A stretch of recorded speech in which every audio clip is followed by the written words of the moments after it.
For decades, we have been trying to find a cure for cancer, and maybe the answer comes from the deadliest creatures on the planet. Matt Gutman has more. Matt. That's right, Jorge. Yeah. Scorpions.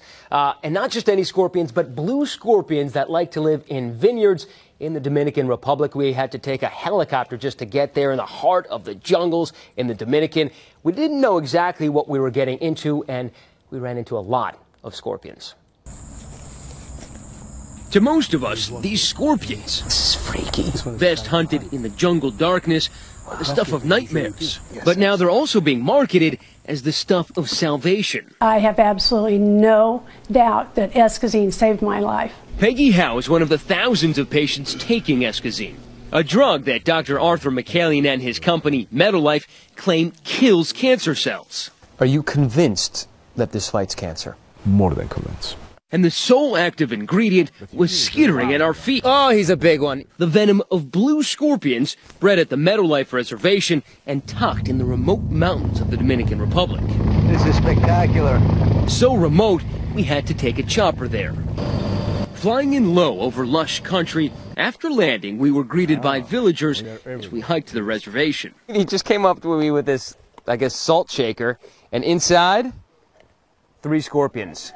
And the boys offer me a tutorial on scorpion wrangling. Ah! Oh! But it could not have prepared me for what came next. Some 83,000 scorpions, according to McCallion. It seems like you are quite affectionate towards these creatures, almost love them. Yes, I do love them. They are quite amazing and mysterious. More than mysterious, McCallion and his partner claim Escozine is downright miraculous. What does it do to a tumor? Sometimes it slows down the growth process. Sometimes it stops the growth process. I say thousands of people have benefited from Escozine. It can improve quality of life. It complements chemotherapy drugs as well. Well, it sounds too good to be true. But it's not our fault. But Meadowlife's 8,300-person medical trial, which they said showed improved survival rates, was not peer-reviewed. It's one reason the doctors we spoke with say the test didn't scientifically prove that taking Escozine offered those results. This is not the first time venoms have been tried in cancer treatment, and of course we don't have any evidence so far that they've been effective. That doesn't mean it couldn't possibly be the case, but a substantially greater amount of research, even in the laboratory, must be done.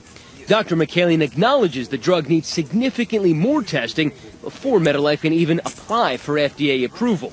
Meadowlife says this isn't voodoo, it's smart science, discovered partly by dumb luck.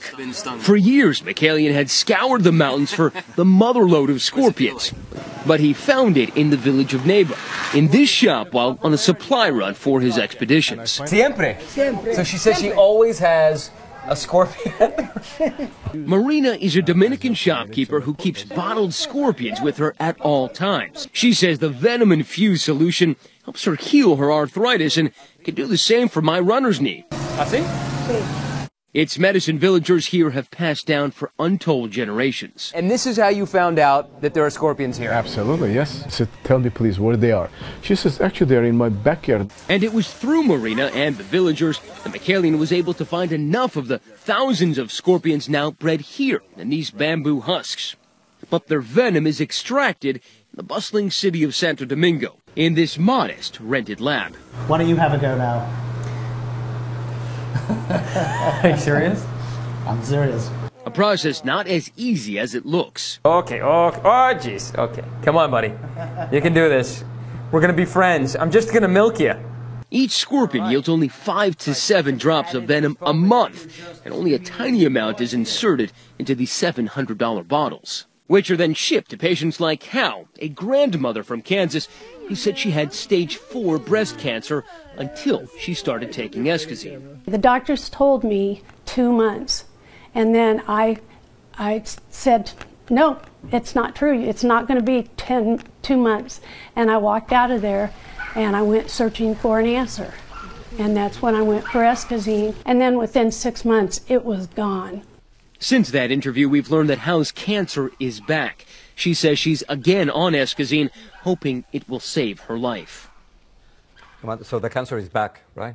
Yeah, that's right. Yeah, Peggy had the cancer back. We just learned this last night.